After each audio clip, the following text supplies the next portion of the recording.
I'm with Palagi Pandya, one of the program officers at the Scarborough Museum. Palagi, thank you for joining me. Thank you for being here. Great. So talk to us about why multiculturalism is such an integral part of this museum. Well, Scarborough Museum is a community museum, and we are in the heart of Scarborough, where so many immigrants, so many newcomers come and thrive.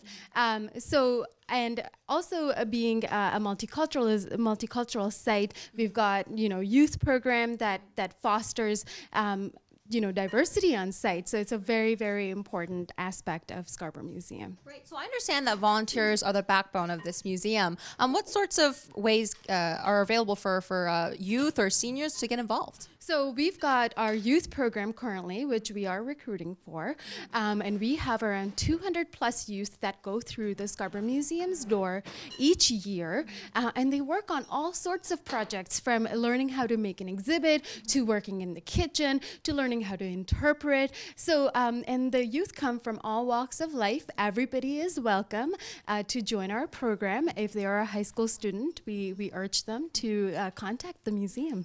So how about for new immigrants or newcomers who are having trouble with English? Can they still get involved?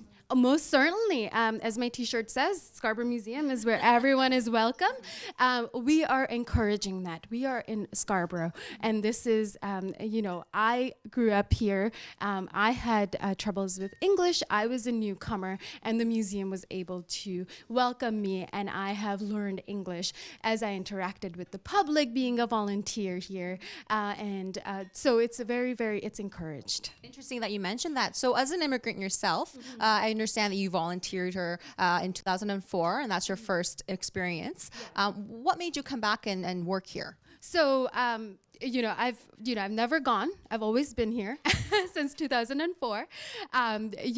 Scarborough Museum is very integral to my life.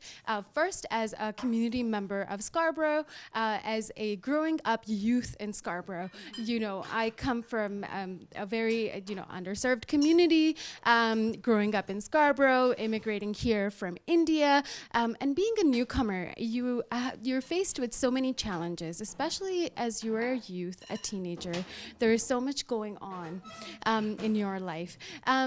Being here at Scarborough Museum, I was able to make new friends, make connections, lifelong friends. I still hang out with friends that I made here when I started volunteering with in 2004. I got very interested in history and how museums especially can have an impact within the community, and how museums can bring back community voices, diverse voices from the community, and make that a part of their operations. So I understand that this museum is at the Thompson Memorial. So talk to us quickly about the family who were one of the first permanent settlers in Scarborough. This land that is Thompson Park now belonged to David and Mary Thompson.